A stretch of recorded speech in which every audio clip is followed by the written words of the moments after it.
Image transformation कर रहे थे हम लोग। इमेज ट्रांसफॉर्मेशन पे हम लोग का कुछ पार्ट हो गया था। डिस्क्रीट फोरियर ट्रांसफॉर्म हो गया था एक हिसाब से। सारी प्रॉपर्टी डिस्कस कर ली थी मैंने डिस्क्रीट फोरियर ट्रांसफॉर्म पे। डिस्क्रीट फोरियर ट्रांसफॉर्म कर रहे थे ना। डिस्क्रीट फोरियर ट्रांसफॉर्म में किसी को कोई प्रॉब्लम है क्या, किसी प्रॉपर्टी में, या फिर समझ में नहीं आया तो बताइए। कहीं कुछ समझ में नहीं आया डिस्क्रीट फोरियर ट्रांसफॉर्म में, या कहीं प्रॉब्लम है। नेक्स्ट नेक्स्ट प्रॉपर्टी है, नेक्स्ट ट्रांसफॉर्म है डिस्क्रीट कोसाइन ट्रांसफॉर्म। ये पुराना हो गया था, डिस्क्रीट फोरियर ट्रांसफॉर्म मैंने खत्म करा दिया था। कुछ प्रॉपर्टीज डिस्कस किए थे, ट्रांसलेशन, ट्रांसलेशन प्रॉपर्टीज, और periodicity and conjugate properties discrete transform में डिस्कस किए थे। रोटेशन प्रॉपर्टी डिस्कस किए थे, distributive and scaling property discuss किए थे, और एवरेज निकालने के लिए एंड कॉन्वोल्यूशन कोरिलेशन। इतनी सारी ये सब प्रॉपर्टीज हम लोग देख चुके हैं डिस्क्रीट फोरियर ट्रांसफॉर्म। एक नोट करने वाली बात यह है डिस्क्रीट फोरियर ट्रांसफॉर्म में कि जिसकी कॉम्प्लेक्सिटी है वो n log base two n है। कॉम्प्लेक्सिटी लेवल है जो n log base two n है। ये जो है आपके पास कॉम्प्लेक्सिटी लेवल है n log base two n। मतलब कि अगर 64 n की वैल्यू 64 होगी तो ये कितना आना चाहिए, n की वैल्यू अगर 64 होगी तो क्या आना चाहिए, 64 मल्टीप्लाई विथ टू की पावर 6, टू की पावर 6 64 होता है ना। तो ये हो जाएगा 6 मल्टीप्लाई विथ 64, तो कॉम्प्लेक्सिटी हो जाएगी आपकी 6 मल्टीप्लाई विथ 64 है ना। n is 64, when n is 64 log base two 64 क्या होगा, 6।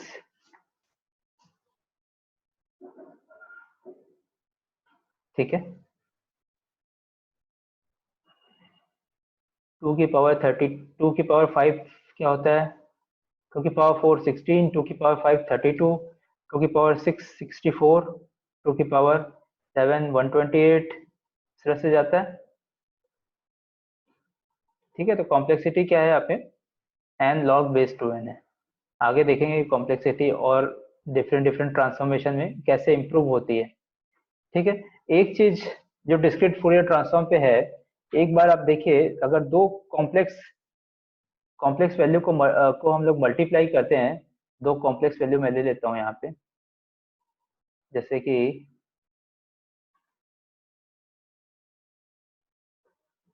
a plus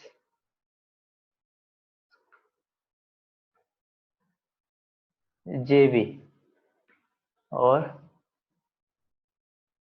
c plus J D, ये दो कॉम्प्लेक्स नंबर है। इन दोनों का मल्टीप्लिकेशन करेंगे तो कितनी बार होगा ये, कितनी बार मल्टीप्लाई करना पड़ेगा, 4 टाइम्स मल्टीप्लाई करना पड़ेगा ना। बताइए, 4 टाइम्स मल्टीप्लाई करना पड़ेगा। ए को सबसे पहले मल्टीप्लाई करेंगे आप सी प्लस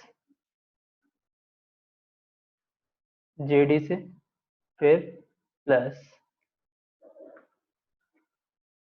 प्लस प्लस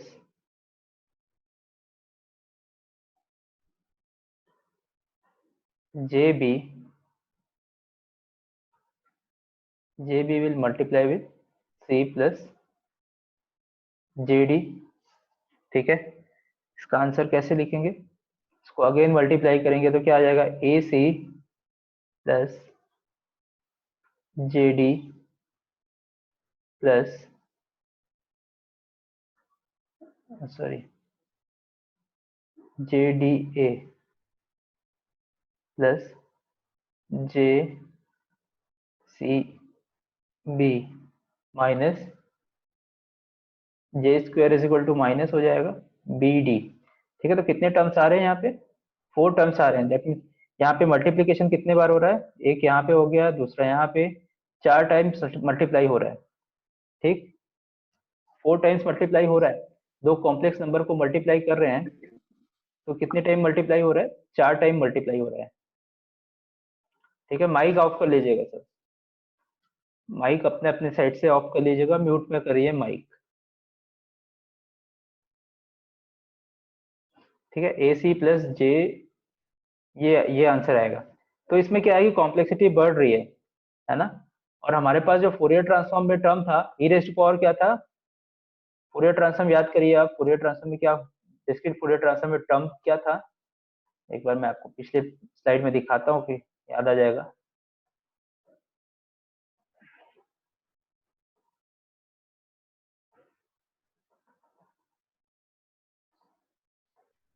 देखिए यहाँ पे जो टर्म है,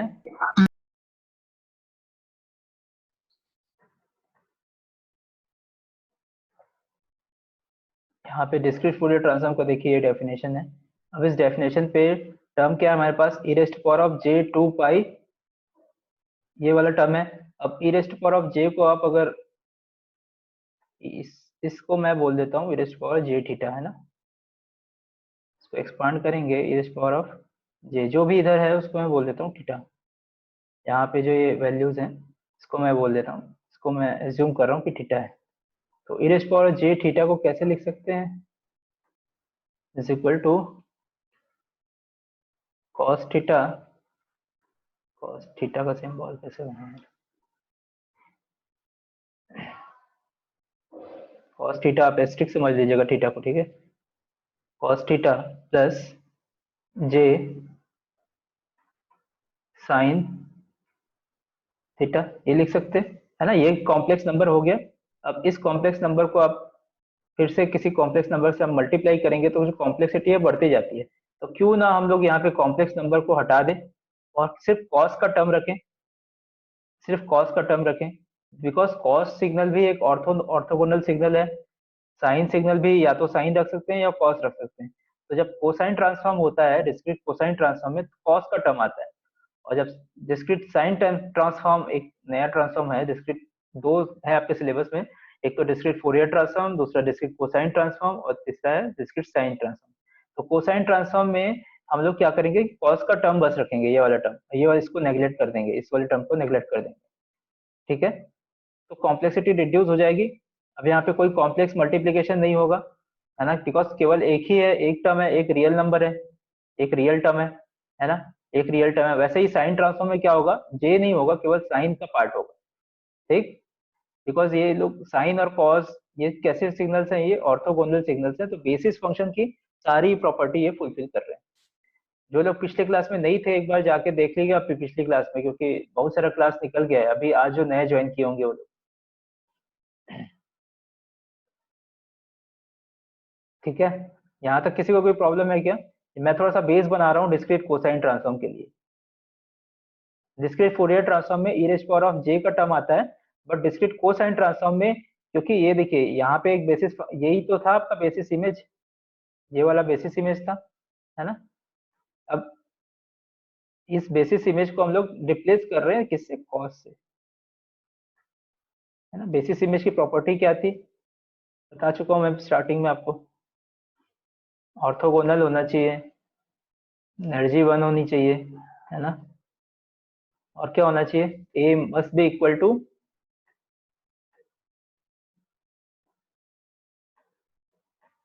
एक, मस्ट बी इक्वल टू एक कॉम्प्लेक्स ट्रांसपोज, ये होना चाहिए।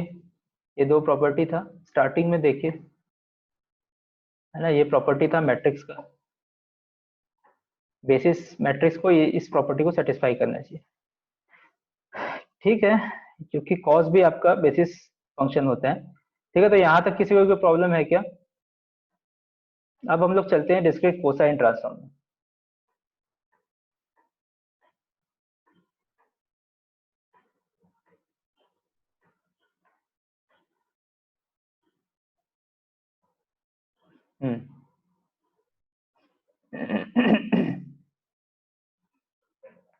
डिस्क्रीट कोसाइन ट्रांसफॉर्म में ये वाला स्लाइड छोड़ दीजिएगा, ये थोड़ा सा डीप में दिया हुआ है, मैं आगे की स्लाइड से कवर करा रहा हूँ, ठीक, यहाँ से कवर करा रहे हैं। दो डिस्क्रीट ट्रांसफॉर्म होगा आपके पास, एक forward discrete transform, discrete cosine transform, and second one is inverse या फिर रिवर्स डिस्क्रीट कोसाइन ट्रांसफॉर्म। एक तो फॉरवर्ड होता है, दूसरा इनवर्स होता है, ठीक है। तो ये होता है आपके पास सी, कोई इमेज है एफ एफ एक्स वाई, ये मैं क्लियर कर देता हूँ। कोई इमेज है आपके पास F of X Y, F of X Y का ट्रांसफॉर्मेशन निकल रहा है, small F of X Y, small F of X Y, ये जो इमेज है आपके पास, इमेज 2 डायमेंशन इमेज है, small F of X Y, इसके ट्रांसफॉर्मेशन के लिए ये फॉर्मूला है। ठीक है, ट्रांसफॉर्मेशन निकल के क्या आ रहा है आपके पास, ट्रांसफॉर्मेशन निकल के सी सी यू वी। ठीक है, तो यहाँ पे देखिए आप कोई सा भी term E raise power of J वाला नहीं है। अब यहाँ पे दो टर्म मिल रहे हैं, एक cos cos 2x+1 U pi divide by 2n है, और दूसरा है कॉस 2 पाई+1 V pi divide by 2n। ये दो टर्म आ रहे हैं, है ना, इसमें कोई सा भी ई रेज पावर वाला टर्म नहीं है, ये दो टर्म आ रहे हैं, तो दैट मीन्स यहाँ पे कॉम्प्लेक्स मल्टीप्लीकेशन नहीं हो रहा है। ठीक है, अब ए अल्फा यू और अल्फा वी क्या है, कैसे डिफाइंड होता है, ये मैं बताऊंगा आपको कि अल्फा यू और अल्फा वी कैसे डिफाइंड होता है। ठीक है, ये समझ लीजिए कोई एक कोफिशिएंट कांस्टेंट टर्म है, ये यू और वी डिपेंडेंट है, कोई कांस्टेंट टर्म, तो समझ लीजिए अभी कि ये कोई टर्म है, इसको कैसे डिफाइन करना है ये मैं बताऊंगा।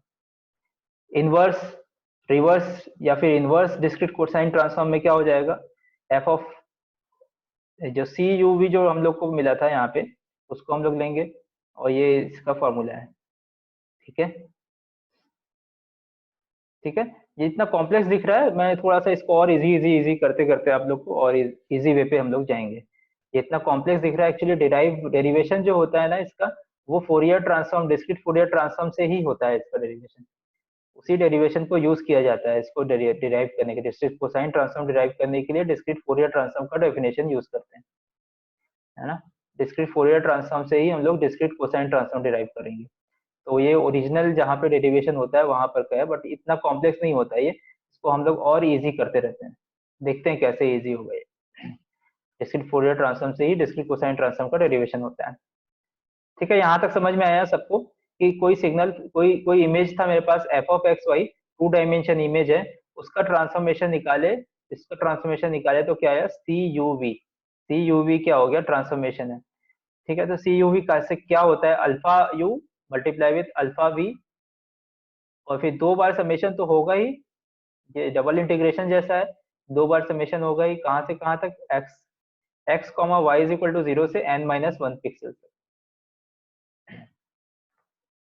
ठीक है, F of X Y cos cos इतना एंड कॉस इतना, ये दो दो टर्म है यहाँ पे। ठीक है, फोरियर ट्रांसफॉर्म में क्या हो रहा था, ई रेज पावर ऑफ जे, और ये था सारा टू पर, मतलब 2x नहीं, एक मिनट क्या था, डिस्क्रीट फोरियर ट्रांसफॉर्म पे आपके पास ई के पावर में था ना, ई की पावर में जे एक्स पाई, है ना, जे एक्स पाई बाई यू, इस तरह से कुछ था, है ना, तो ये अब यहाँ पे चेंज हो गया। ठीक है, डिस्क्रीट फोरियर ट्रांसफॉर्म निकालने के लिए एक मैं इजी वे पे भी बताया था आपको, एक मैट्रिक्स थी उससे मल्टीप्लाई कर देना था। मैट्रिक्स क्या था, याद है क्या किसी को, 1 1 1 1, 4x4 का अगर डिस्क्रीट फोरियर ट्रांसफॉर्म निकालना है तो एक मैट्रिक्स मल्टीप्लीकेशन करके कर रहे थे हम लोग, इधर 1 इधर 1 इधर 1, एक बार देख लेते हैं वो मैट्रिक्स क्या था, मैं लिख के देखता हूँ याद है कि नहीं। यहाँ माइनस जे था, यहाँ माइनस जे था, यहाँ माइनस जे, यहाँ माइनस जे, यहाँ 1, एक बार देख लेते हैं पहले। ये मैट्रिक्स तो पता होगा ना आप लोगों को, ये मैंने बताया था,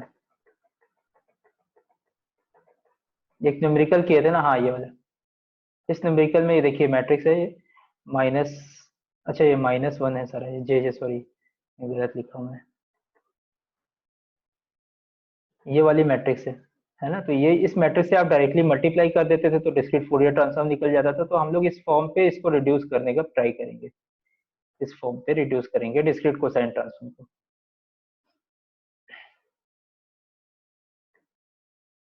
देखते हैं, बहुत इजी है, कुछ टफ नहीं है इसमें।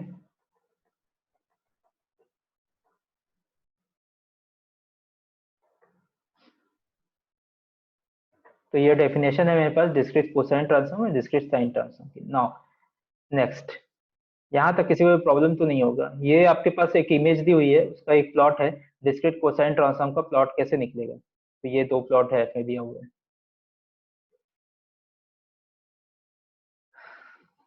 प्रॉपर्टीज में जाने से पहले थोड़ा सा मैं इसको देख लेते हैं कि हाँ ये मैट्रिक्स कैसे आएगी। मान लो यहाँ पे अल्फा और अल्फा यू और अल्फा वी का जो वैल्यू है ये यहाँ पे दिया हुआ है। अल्फा यू और अल्फा वी, ये जो यहाँ पे alpha U alpha alpha V define हो रहा है, ये क्या होता है? Alpha U is equal to 1/√(n) when u is equal to 0, and alpha u is equal to √2/n when u is equal to 1 to n-1। ये दो values हैं। तो अल्फा वी भी सिमिलरली डिफाइंड होता है उसी के जैसे। Alpha V is equal to alpha V define करने के लिए क्या करना है हमको? अल्फा वी डिफाइन करने के लिए, जैसे अल्फा वी डिफाइन करना है ना, तो यहाँ पे u की जगह पे आ जाएगा आपके पास v वाला आ जाएगा, v आ जाएगा, है ना। अल्फा वी डिफाइन हो जाएगा ऐसे, ये u की जगह पे क्या आ जाएगा? v आ जाएगा।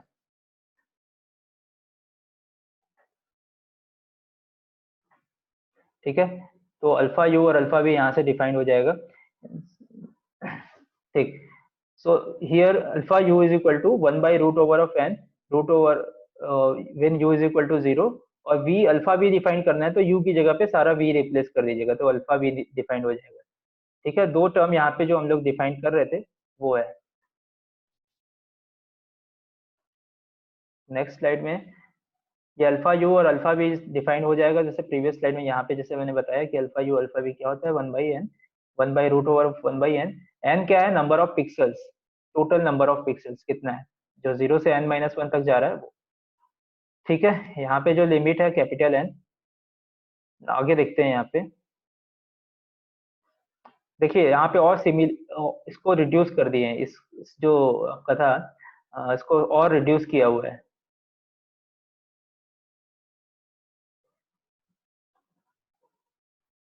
जो हमारे पास फोरियर ट्रांसफॉर्म था, सॉरी डिस्क्रीट कोसाइन ट्रांसफॉर्म था, उसको रिड्यूस करके लिखे हुए। तो C of K N,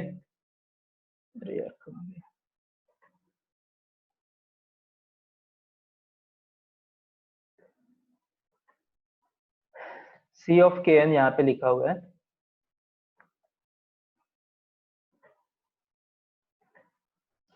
C of K N, C of K N is equal to one by root over of N, 1/√(n). C of K N is equal to 1/√(n) when K is equal to 0 to, when k is equal to 0 and n is equal to 0 to n-1। ये थोड़ा सा मैं, और ये discrete cosine transform का ये कैसे आया ये मैं नहीं बता रहा हूँ, बट इसको मैं, ये समझ लीजिए आप कि जो लोग पहले पढ़ रहे थे, ये वाला जो इक्वेशन था, ये जो इक्वेशन था आपकी, ये वाली इक्वेशन, ये वाले इक्वेशन का वो रिड्यूस फॉर्म, इस वाले इक्वेशन का रिड्यूस फॉर्म। ठीक है, ये जो दिख रहा है आपको, ये इस वाले इक्वेशन का रिड्यूस फॉर्म है। कौन सी वाली? ये वाले इक्वेशन का रिड्यूस फॉर्म है, इसको और रिड्यूस करके लिख रहे हैं, है ना। मान लीजिए यहाँ पे आपके पास n क्रॉस n का कोई n क्रॉस n का इमेज है, n cross n cosine transform, इसका कोई इमेज है n क्रॉस n का। तो जो मैट्रिक्स निकलेगी सी ऑफ के एन है ट्रांसफॉर्मेशन मैट्रिक्स, ट्रांसफॉर्मेशन मैट्रिक्स। तो वो कैसे निकलेगी? 1/√n when k is equal to 0 and 1 upon when k is equal to 0 and n is equal to 0 to n-1। And second term है when √2n cos 2 pi n+1 k 2n when k is equal to n, when k is equal to 1 to n-1। ये कैसे आ रहा है मैं बताता हूँ आपको, रुक जाओ, थोड़ा समझ नहीं आ रहा होगा आप लोगों को। एक मिनट, एक ड्रॉ करके मैं बता रहा हूँ। ये मेरे पास एक इमेज है, ठीक, इमेज हो गया ये। अब इस इमेज में एक साइड में के वाला है और एक तरफ में क्या है आपके पास? एन है। इस इमेज को मैं दो साइड ले लेता हूँ। एक तरफ आपके पास के है, सपोज करो ये नीचे के इधर वेरी कर रहा है, इस तरफ के वेरी कर रहा है। ठीक है, इधर के वेरी कर रहा है और इस डायरेक्शन पे क्या कर रहा है? एन वेरी कर रहा है, स्मॉल है, स्मॉल है। अब ये कितना है? 4x4 का, अगर n इज इक्वल टू 4 में लेते हैं, ये नेक्स्ट नेक्स्ट एग्जांपल आपका n इज इक्वल टू 4 दे रहा है, 4x4 की ग्रिड बना लेते हैं, 4x4 की ग्रिड बना लेते हैं यहाँ पे।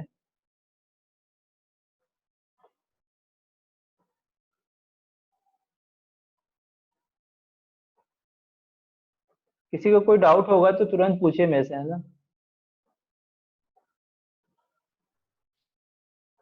इस तरह से 4x4 की ग्रिड बन गई। थोड़ा सा मैथ्स वाला है पार्ट, ये थोड़ा टफ लग रहा होगा मगर उतना इजी टफ ही है, टफ टफ नहीं है, उतना इजी है। देखिए ये यहाँ से जीरो से स्टार्ट हो रहा है, यहाँ से जीरो है, ये वाले पिक्सल को के, यहाँ पे K is equal to zero है, यहाँ पे K is equal to zero और N is equal to zero, K is equal to zero and N is equal to zero, है ना। इस साइड पे के बढ़ते जा रहा है, K is equal to zero, इस वाले कॉलम के लिए, इस वाले रो के लिए K is equal to zero है, सारे के लिए K is equal to zero, जैसे मैट्रिक्स में चलता है ना आपका इंडेक्स, वैसा ही के इज इक्वल टू जीरो। इसके लिए आपके पास के इज इक्वल टू वन, है ना। और वैसे ही इसके लिए K is equal to to,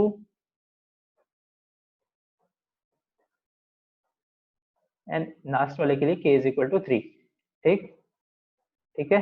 तो ये डेफिनेशन जो बोल रहे हैं, सी ऑफ के एन मैट्रिक्स कैसे बनेगा, जब के इज इक्वल टू जीरो होगा, जैसे इस वाले लाइन पे सारे के लिए K is equal to zero है, तो जब के इज इक्वल टू जीरो होगा,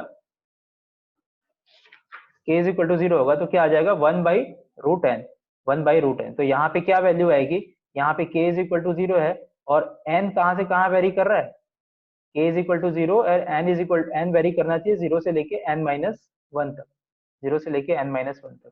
तो यहाँ पे क्या हो जाएगा, यहाँ पे जो वैल्यू आएगी वो क्या वैल्यू होगी, one by one by one by root N, one by root N, that means root N क्या है, एन, एन की वैल्यू फोर है, कितने पॉइंट्स हैं, फोर पॉइंट्स हैं, एन की वैल्यू फोर है, तो one by two that means point five यहाँ पे आएगा। ठीक है, तो इस तरह से एक मैट्रिक्स बनता है, वो मैट्रिक्स मैं आपको बता देता हूँ कि क्या है।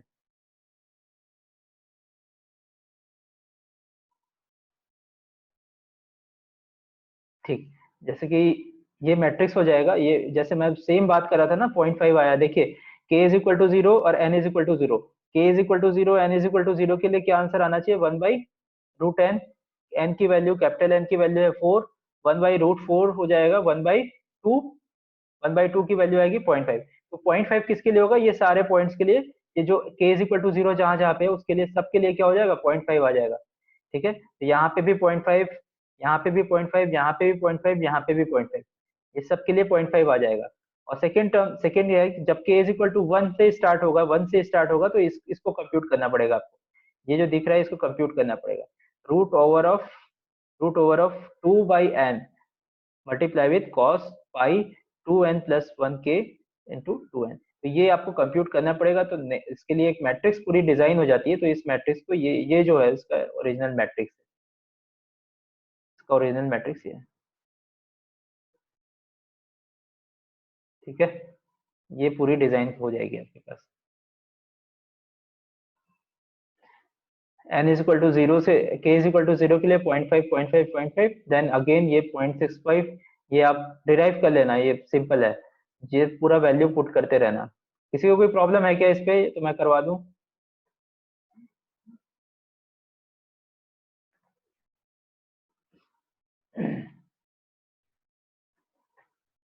हो जाएगा ये, सिर्फ वैल्यू पुट करना है इसमें।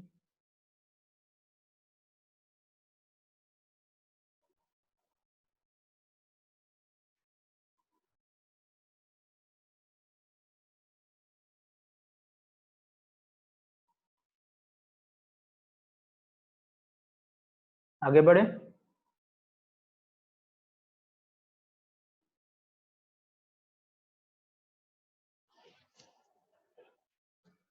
ठीक है, तो इसमें वैल्यू पुट करना है, कैपिटल एन की वैल्यू आपको मालूम है फोर, के की वैल्यू आप वेरी कराते जाइए, जैसे यहाँ से वन से लेके एन माइनस वन तक है, वन से लेके थ्री तक वैल्यू जाएगी के की, और स्मॉल एन की वैल्यू भी आपके पास जीरो से लेके capital N minus one that means three तक जाएगी। तो ये सारा वैल्यू आप निकाल सकते हैं। नेक्स्ट एक क्वेश्चन दिया हुआ है यहाँ पे, compute, compute two D discrete cosine transform, compute करना है two D discrete cosine transform आपको और following image N is equal to four, है ना। कैसे करेंगे इसका आंसर मेरे को बताइए। यू इमेज दिया हुआ है, डिस्क्रीट कोसाइन ट्रांसफॉर्म इसका कैलकुलेट करना है, इसकी डिस्क्रीट कोसाइन ट्रांसफॉर्म कैलकुलेट करना है, कैसे करेंगे, किसी को कोई आइडिया है क्या। बताइए, ये करवा चुका हूं मैं ऐसी टाइप का डिस्क्रीट फूरियर ट्रांसफॉर्म में question.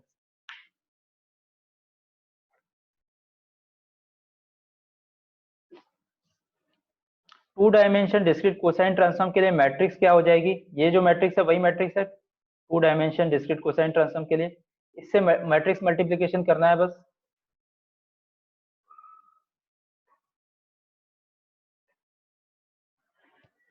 Two dimension discrete cosine transform के लिए मैट्रिक्स क्या है?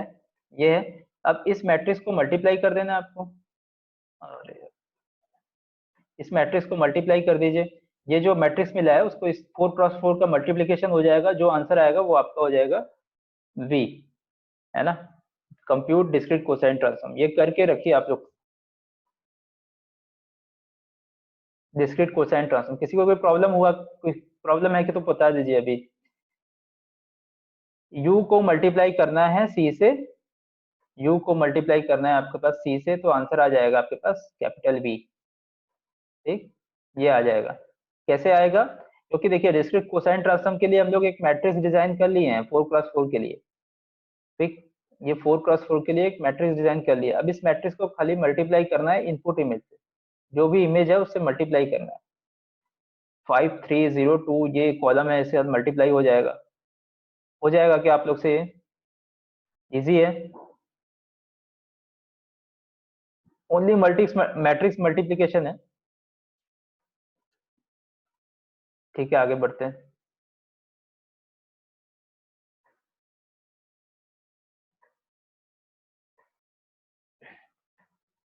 समझ में आ रहा है सबको कि जल्दी हो रहा है?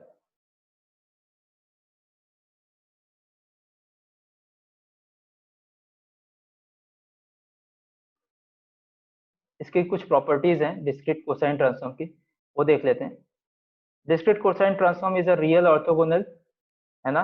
जैसे कि आपके पास डिस्क्रीट फूरियर ट्रांसफॉर्म था, वैसे ही यहाँ पे भी डिस्क्रीट कोसाइन ट्रांसफॉर्म क्या होता है, रियल एंड ऑर्थोगोनल होता है। दैट मीन्स यहाँ पे C must be is equal to C star, या फिर सी कॉन्जुगेट बोल सकते हो, और C inverse must be equal to C transform, because this is the basis function, तो ये होना ही चाहिए इसको। Second, it is fast transform, faster होता है। It it can be calculated in a n log base 2n, same वही उतना ही यहाँ पे भी हो रहा है, उतना ही कंप्यूटेशन यहाँ पे भी रख रहा है। Calculation is n log base 2n is operation via n point transformation. Energy compaction high रहता है इसका। एनर्जी कॉम्पैक्शन, एनर्जी कॉम्पैक्शन क्या होता है? एनर्जी कॉम्पैक्शन, है ना, it can be use for design of Wiener filter. Wiener filter एक type का फिल्टर होता है, उसके लिए ये यूज होता है। And it is near substitute for KL transform. एक आगे हम लोग ट्रांसफॉर्म पढ़ेंगे, वैसे सिलेबस में नहीं है आपके पास, केएल ट्रांसफॉर्म एक होता है, तो उसके लिए सब्स्टिट्यूट के लिए इसको यूज कर सकते हैं। It is use for JPEG compression, है ना। इमेज कंप्रेशन के लिए एक टेक्निक होती है JPEG. JPEG is a technique for image compression, उसके लिए ये यूज होता है। ठीक है, एनर्जी कॉम्पैक्शन क्या होता है बता देता हूँ मैं आपको। देखिए, सपोज करो ये मेरे पास इमेज है, ठीक है।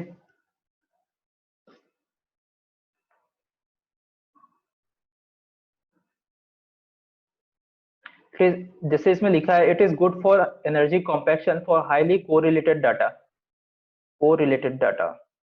ठीक है, तो ये एनर्जी कॉम्पैक्शन मतलब कि ये होता है, नॉर्मल भाषा में समझ लीजिए, एनर्जी कॉम्पैक्शन मतलब कि जैसे कि ये इमेज है, तो इस इमेज के रिगार्डिंग जो एनर्जी होगी, एनर्जी तो खैर सिग्नल पे होती है, because this is also a signal part, है ना, तो इसकी भी एनर्जी होगी। इस इमेज की भी एक एनर्जी, एनर्जी तो नहीं बोलेंगे उसको, बट एक बोल सकते हो कि हाँ, एक एनर्जी टर्म यूज नहीं कर सकते, मगर ठीक है, यहाँ पे एनर्जी लिखा है तो एनर्जी भी ठीक ही है।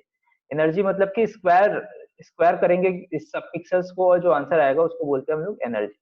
ठीक है, तो वो कॉम्पैक्ट होता है, compaction is very high, energy compaction is very high. एक बार ये टर्म मैं देखूंगा कि एनर्जी कॉम्पैक्शन क्या है ये। ठीक है, energy compaction for highly correlated data, ये क्योंकि आपके पास उस वहां पे भी था, ये प्रॉपर्टी में, डिस्क्रीट फोरियर ट्रांसफॉर्म की प्रॉपर्टी में भी एनर्जी कॉम्पैक्शन था। बाकी सब तो इजी है।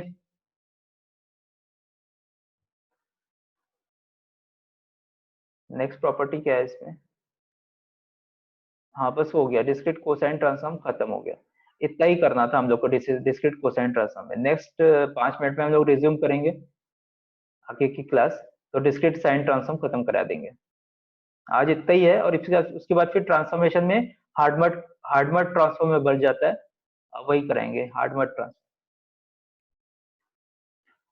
ट्रांसफॉर्म। तो ये बच जाएगा, बाकी आपका ट्रांसफॉर्मेशन वाला यूनिट भी ओवर हो जाएगा। किसी को कोई डाउट है क्या अब तक में? पूछ लीजिए, 4 मिनट का टाइम है अभी, उसके बाद क्लास खत्म हो जाएगी। 40 मिनट खत्म हो जाएगा हमारे पास। कितने लोग ज्वाइन है अभी? 13 पार्टिसिपेंट्स। किसी को कोई प्रॉब्लम है क्या, डाउट है? कोई ऐसा है क्या जो आज ज्वाइन कर रहा है? सब तो मेरे को नोन नाम लग रहे हैं।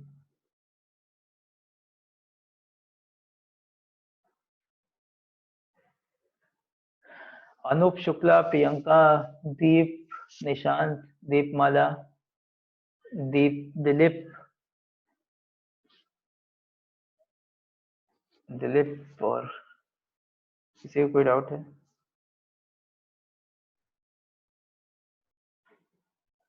सर प्रॉपर्टी एक एक बार और बताना है नीलम जी, प्रॉपर्टी मैं बता देता हूँ, एक बार और बता देता हूँ। ठीक,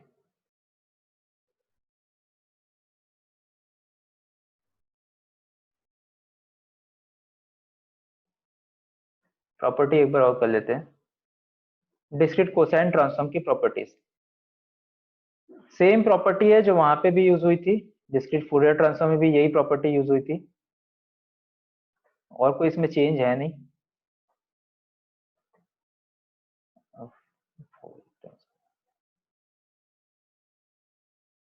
देखिए,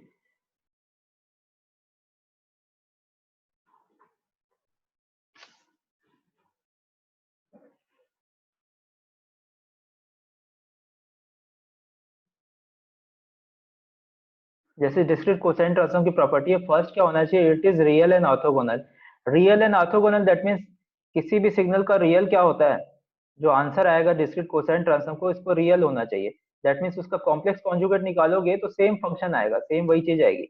ए को वन को रियल क्यों बोलते हैं? क्योंकि इसका कॉम्प्लेक्स कॉन्जुगेट निकालोगे तो वन ही आएगा। वैसे ही बात है कि C must be equal to C complex conjugate, और जिसका ये इक्वल होगा तो क्या होना चाहिए? Inverse must be equal to C transpose, ये तो होना ही चाहिए, है ना? इसको क्या बोलते हैं, कौन सा मैट्रिक्स बोलते हैं? Inverse. Inverse is equal to transpose होता है तो कौन सा मैट्रिक्स बोलते हैं इसको? C inverse is equal to C transpose होता है, तो मैट्रिक्स का कुछ नाम है ना? इस टाइप के मैट्रिक्स को सिमेट्री बोलते हैं क्या? Symmetric matrix. देखिएगा मैथ्स में क्या बोलते हैं इसको, C inverse is equal to C transpose. तो ये तो हो गया। नेक्स्ट क्या है? ये फास्ट ट्रांसफॉर्मेशन होना चाहिए इसमें। It is fast transform, obviously इससे फास्ट है आपके पास, फास्ट है मतलब कि डिस्क्रीट फोरियर ट्रांसफॉर्म से थोड़ा फास्ट है ये। कैलकुलेशन इसमें उतना ही लगता है, एन लॉग बेस 2n ही कैलकुलेशन है ना? And it is having good for energy compaction के लिए अच्छा है। It can be use for design of winner filter. Winner filter design करने के लिए ये यूज होता है। एंड केएल ट्रांसफॉर्म का सब्स्टिट्यूट है, मतलब कि अगर जहाँ पे केएल ट्रांसफॉर्म का आपके पास ऑपरेटर नहीं है, वहां पे आप डिस्क्रीट कोसाइन ट्रांसफॉर्म यूज कर सकते हैं। उसका सब्स्टिट्यूट है, एक आगे ट्रांसफॉर्मेशन पढ़ेंगे केएल ट्रांसफॉर्म, उसका सब्स्टिट्यूट है आपके पास discrete cosine transform. And 7 point है, it is use for JPEG compression compression, है ना? जेपेग क्या होता है? एक टेक्निक होती है इमेज कंप्रेशन की, इमेज कंप्रेशन की टेक्निक होती है जेपेग, है ना? क्या होता है? जॉइंट पिक्सल इनहेंसमेंट, इस टाइप का कुछ है ना इसका full form, joint pixels enhancement. G का क्या होता है?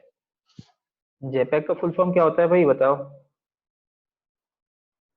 जॉइंट पिक्सल इनहेंसमेंट, उसके बाद क्या होता है? एक मिनट में बताता हूँ।